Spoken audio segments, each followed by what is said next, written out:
मैं आज आपको दमे के बारे में बताऊंगा कि ये एक ऐसा मर्ज़ है जो बहुत ही तकलीफ़देह है। इसका क्या इलाज होना चाहिए और किस तरह इसके साथ निपटना चाहिए, आइए देखते हैं आज की वीडियो।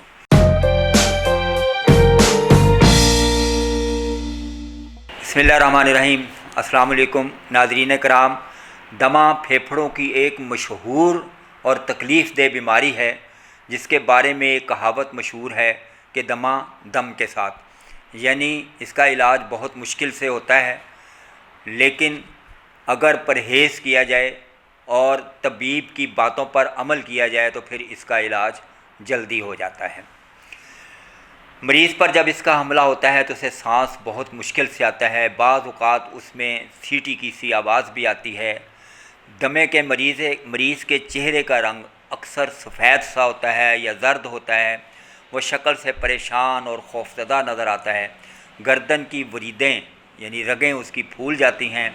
कई बार दौरे की शिद्दत से मरीज़ को पसीना भी आ जाता है और उसे खांसी शुरू हो जाती है। जब मरीज़ हमारे पास आता है तो हम उसकी हिस्ट्री पूछते हैं कि उसको ये तकलीफ़ कैसे होती है, और अक्सर उस हिस्ट्री में हमें मालूम हो जाता है कि किस वजह से ये मरीज़ इस मर्ज़ में मुब्तला है।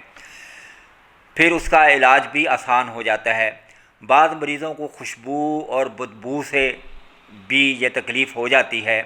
मेरे पास एक मरीज़ ऐसा आया जिसको अमूमन दोपहर के वक़्त ये दौरा पड़ता था और बहुत शदीद किस्म का दौरा पड़ता था। कभी कभार उसको एमरजेंसी भी जाना पड़ जाता था। इससे पहले वो कहता था कि जब मैं अपनी जॉब पर था तो मुझे कोई तकलीफ़ नहीं थी, जब से मैं छुट्टियों पे घर आया हूँ तो दोपहर के वक़्त मेरा ये हाल हो जाता है। जब मालूम किया तो मालूम हुआ कि दोपहर को उनके घर में हंडिया पकती थी, और जब उसकी बेगम या कोई भी घर का फ़र्द हंडिया को भूनता था तो उसकी खुशबू उसको चढ़ती थी, वो पूरे घर में फैलती थी और उसका सांस जो है वो ख़राब हो जाता था। उसको फ़ौरन दमे का सा दौरा पड़ता था और वो बहुत परेशान हो जाता था। उसका ये हिस्ट्री मालूम करने के बाद उसको कहा गया कि जब ये हंडिया पकती है तो तुम घर से चले जाया करो या कोई और तरीका इख्तियार कर लो जिससे कि इस खुशबू से और इस वो उसके धुएं से बचा जा सके। तो जब उसने ऐसा किया तो उसको बहुत जल्दी अफाका हो गया और उसकी ये तकलीफ़ जो है ना वो ठीक हो गई। उसका इलाज भी किया गया था साथ। गर्दो गुबार, धुएँ और बाज़ औक़ात पालतू जानवरों की वजह से भी ये दमे का दौरा पड़ सकता है। दौरे की सूरत में अगर बलगम खारिज ना हो तो मरीज़ को बहुत तकलीफ़ होती है। उसके लिए नरम ग़िज़ाएँ भी देते हैं हम और ऐसी दुआ भी बताते हैं जिससे वो बलगम नरम होकर निकल जाती है। तो आइए मैं आपको एक उसका जोशांदा जो है वो बताता हूँ, जो कि इंतहाई मुफीद है और इससे मरीज़ को बहुत ज़्यादा सुकून मिल जाता है। ये आप नोट फरमाएँ। गुले गाव ज़ुबान 3 ग्राम, बरगे गाव ज़ुबान 4 ग्राम, उनाब 5 अदद और कैंची से कुतरा हुआ अबरेशम। ये अबरेशम रेशम के कीड़े का घर होता है। ये इसको अच्छी तरह साफ़ कर लेना चाहिए लाकर और फिर इसको कैंची से काटना चाहिए क्योंकि ये कूटा नहीं जाता। ये 3 ग्राम लेना है आपने। मलट्ठी छीली हुई, मलट्ठी के बारे में मैं बार बार कहता हूँ कि इसको ऊपर से छीला जाना चाहिए। ये 3 ग्राम लेनी है।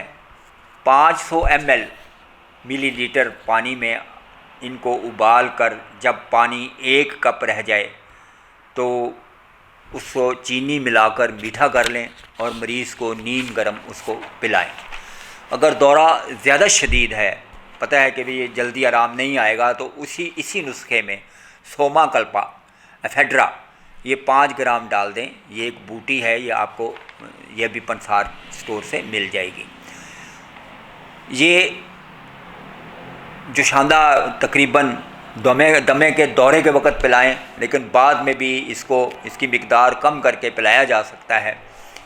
अब इस बगोल का छिलका जो है ये दमे के मरीज़ के लिए बहुत मुफीद है।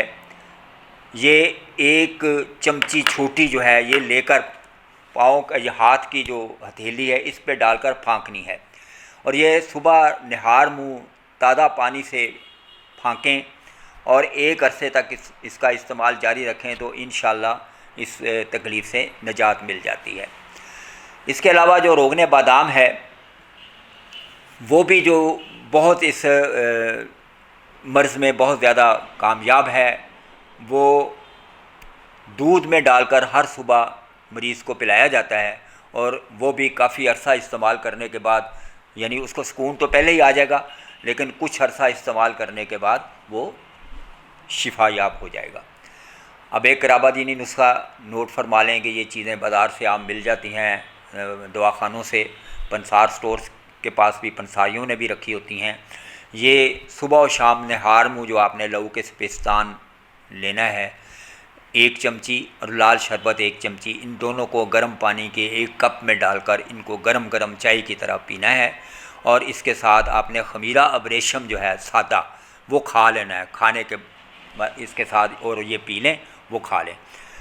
और दोपहर और रात खाने के बाद ज्वारिश जाली नूस जो है वो आधी चमची आपने खानी है।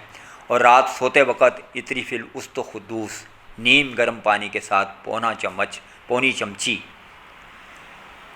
और रात सोते वक़्त इतरी फिल उस्त खुदूस पौनी चमची जो है ये आपने नीम गर्म पानी के साथ खानी है। इन दुआओं से जो बलगम है वो बहुत नरम हो जाती है और आसानी से निकल जाती है और मरीज़ को सुकून आ जाता है। अब आपने परहेज़ भी करानी है मरीज़ को, वो है ठंडा पानी, हर किस्म के मशरूबात, कोल्ड ड्रिंक्स, आलू, गोभी, चावल, चने की दाल, माश की दाल, अरबी, मटर, गाय का गोश्त, इनसे बिल्कुल परहेज़ करनी है। और ये जो ब्रायलर का गोश्त है इससे भी परहेज़ करनी है। ताज़ा सब्ज़ियाँ, टिंडे, कद्दू, तोरी, काले चने का शोरबा, देसी मुर्ग़ का शोरबा, छोटे गोश्त का शोरबा, ये आपने इस्तेमाल कराना है। इंशाअल्लाह इससे मरीज़ को बहुत अफाका होगा। तो ये थी मेरी आज की वीडियो, उम्मीद है आपको पसंद आई होगी। अगली वीडियो तक के लिए इजाज़त दीजिए। अगर आपने मेरा चैनल अभी तक सब्सक्राइब नहीं किया तो फ़ौरन सब्सक्राइब करें, अभी सब्सक्राइब करें। यह जो सुर्ख सा निशान आ रहा है इसको दबा दें। तो आप अपनी राय का इजहार अपने कमेंट्स में करें।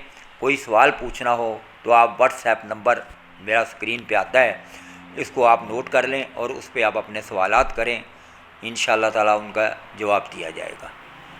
ये थी मेरी आज की वीडियो, उम्मीद है पसंद आई होगी। इजाज़त दीजिए, अल्लाह हाफ़िज़।